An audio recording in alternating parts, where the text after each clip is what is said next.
and Chase here today to discuss some of the pros and cons of buying a move-in ready home versus a home that needs some work or a fixer. We know a lot of times people are a little hesitant, but there's a lot of uncertainty when buying a fixer. So we're going to talk about some of the pros and cons.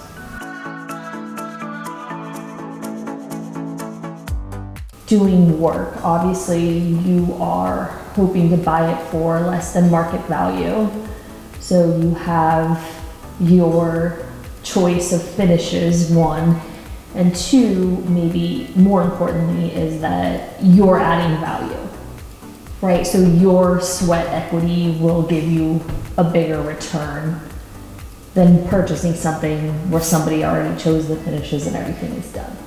So I think those are the two pros of buying something that needs work.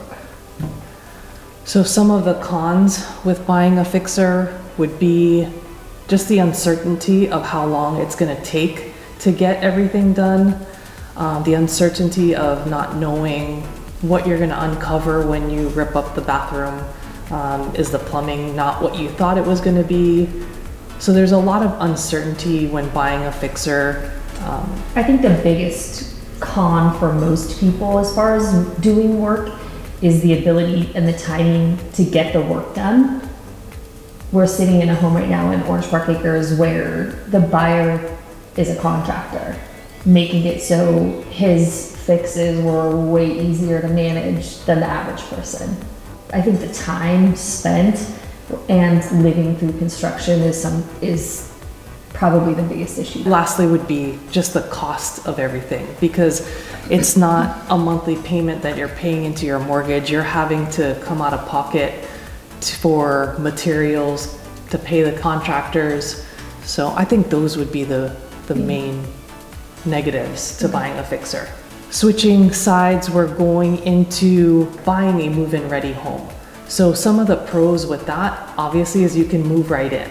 You don't have to wait for construction. You don't have to live through the mess of that. The negatives of buying move-in ready. You're paying top dollar. I think that and your return, depending upon your length of stay, your return will really depend on the market increasing rather than you adding value.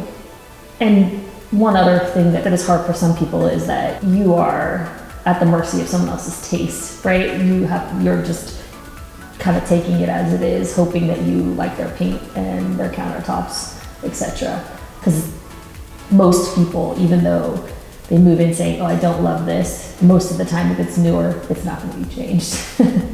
So working in Old Town Orange Park Acres, there's a ton of homes that are older and have a lot of character.